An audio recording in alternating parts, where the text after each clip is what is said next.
Hello అండి, అందరికీ నమస్తే. Welcome to my channel women at housewife. ఈరోజు మన వీడియో వచ్చేసి కుకింగ్ వ్లాగ్ అండి. మీరు thumbnail చూసే ఉంటారు కదా. Healthy snack recipe flax seed laddu అండి. అవిసె గింజలు అంటారు తెలుగులో. సో ఇవి పిల్లల బ్రెయిన్ డెవలప్మెంట్కి మరి గ్రోత్కి చాలా హెల్ప్ అవుతాయి. సో మనం వీడియోలోకి వచ్చేస్తే ఒక ప్యాన్ తీసుకొని అందులో 1 కప్, నేను మెజరింగ్ కప్తో చూపిస్తున్నా, 1 కప్ వరకు ఫ్లాక్స్ సీడ్స్ వేసుకొని లైట్గా రోస్ట్ చేసుకోవాలి. ఒక 5 to 10 minutes మీడియం ఫ్లేమ్లో రోస్ట్ చేసుకోవాలి. మంచి స్మెల్ వస్తుందండి రోస్ట్ అయినట్టు. వెంటనే తీసుకొని పక్కన పెట్టుకోవాలి. తర్వాత ఒక హాఫ్ బౌల్, ఏదైతే ఫస్ట్ బౌల్ తీసుకున్నామో అదే బౌల్తోని ఒక హాఫ్ కప్ వరకు నువ్వులు తీసుకోవాలి. నువ్వులు వేసుకొని నువ్వులు కూడా రోస్ట్ చేసుకోవాలి. లైట్గా సిమ్లో పెట్టుకొని రోస్ట్ చేసుకోవాలి. నువ్వులు తొందరగానే వేగుతాయి కదా. సో ఇవన్నీ చాలా హెల్తీ ఇంగ్రీడియంట్స్ అండి. పిల్లలకైనా మనకైనా కూడా చాలా హెల్త్ బెనిఫిట్స్ ఉంటాయి దీనివల్ల. సో నెక్స్ట్ వచ్చేసి బాదం, ఒక పావు కప్పు వరకు బాదం తీసుకోవాలి. బాదాంని కూడా లైట్గా రోస్ట్ చేసుకోవాలి మీడియం ఫ్లేమ్లో పెట్టుకొని. మనం ఇందులో యూజ్ చేసే బాదం, కొబ్బరి, నువ్వులు, అవిసె గింజలు, రాగి పిండి కూడా యూజ్ చేస్తాం. ఇవన్నీ కూడా మంచి హెల్తీ ఇంగ్రీడియంట్స్. సో ఇప్పుడు మన బాదం రోస్ట్ అయ్యాయి. దీంతో దాని తర్వాత కొబ్బరి వేసుకుంటున్నాను నేను. ఒక పావు కప్పు వరకు కొబ్బరి వేసుకుంటున్నా. కొబ్బరిని కూడా లైట్గా రోస్ట్ చేసుకోవాలి. ఈ రోస్ట్ అయిన తర్వాత దీన్ని డైరెక్ట్ మిక్సర్ జార్లోకి తీసేసుకుందాం. ఫస్ట్ ఇవే మిక్సీ పట్టుకోవాలి కాబట్టి ఫస్ట్ మిక్సర్ జార్లోకి తీసేసుకుందాం.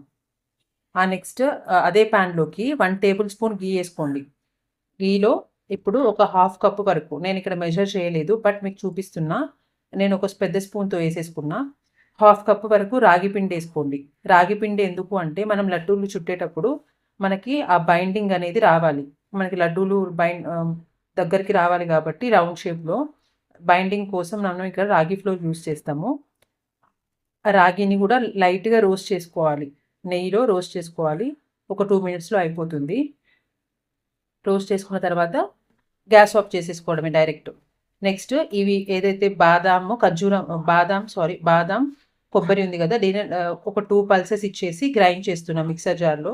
నెక్స్ట్ ఇక్కడ రాగి ఫ్లోర్ ఉంది కదా, రాగి ఫ్లోర్ ఇప్పటికి చల్లారిపోయి ఉంటుంది. దాన్ని యాడ్ చేసుకొని దీన్ని కూడా ఒక 2 pulses గ్రైండ్ చేసుకుంటున్నాం. ఇప్పుడు మనకి మెత్తడి పౌడర్ లాగా వస్తుందండి మిక్స్చర్. దీంట్లో మనం అవిసె గింజలు, నువ్వులు రోస్ట్ చేసి పెట్టుకున్నాం కదా, వీటిని యాడ్ చేసుకోవాలి. ఇప్పుడు నేను ఇక్కడ యాడ్ చేసుకుంటున్నా చూడండి. దీన్ని కూడా మెత్తని పౌడర్ లాగా గ్రైండ్ చేసుకోవాలి. ఒక 2 to 3 pulses ఇచ్చుకొని మెత్తని పౌడర్ లాగా, గింజలు లేకుండా మెత్తగా పౌడర్ లాగా చేసుకోవాలి. తర్వాత దీంట్లో మనం బెల్లం యూస్ చేయొచ్చండి. నేనైతే ఇక్కడ బెల్లం యూస్ చేస్తున్నా.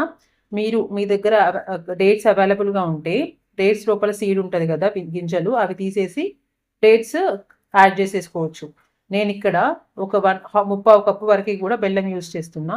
మా పిల్లలు స్వీట్ ఎక్కువ తింటారండి, దానికోసమని నేను బెల్లం 3/4 కప్పు యూజ్ చేస్తున్నా. తక్కువ తినేవాళ్ళు 1/2 కప్పు వరకు యూజ్ చేయొచ్చు.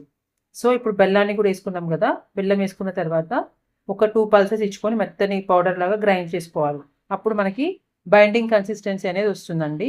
ఇంకొంచెం నెయ్యి ఎవరైతే తింటారో, నెయ్యి ఇష్టపడే వాళ్ళు ఒక 4-5 tablespoons నెయ్యి వేస్తే మంచి స్మెల్ వస్తుందండి. స్వీట్ షాప్లో టెక్స్చర్ లాగా ఆ స్మెల్ వస్తుంటుంది. నేను కూడా ఇక్కడ నెయ్యి వేసాను. వీడియో క్లిప్ మిస్ అయింది. నెక్స్ట్ దీన్ని లడ్డూలాగా మనం చేతులకి గీ అప్లై చేసేసుకొని 2 handsకి లడ్డూలు చుట్టేయడమే. లడ్డూలాగా ఒత్తేసుకుంటే సరిపోతుంది. ఫైనల్గా నాకు వచ్చిన తర్వాత నేను మీకు చూపిస్తాను. ఇవి చాలా మంచిదండి. ఈ అవిసె గింజలు అనేవి పిల్లలు కాబట్టి మనం లడ్డూలాగా పెడుతున్నాం. అదే మనము డైలీ రోస్ట్ చేసుకొని పౌడర్ లాగా చేసుకొని ఆ పౌడర్ని కర్రీస్లో 1 tablespoon యూస్ చేస్తే చాలా మంచిదని హెల్త్ బెనిఫిట్స్ ఉంటాయండి. అది డాక్టర్స్ కూడా సజెస్ట్ చేస్తారు. సో ఇలా వచ్చాయి మనకి లడ్డూలు. చూసారా ఎంత బాగుందో.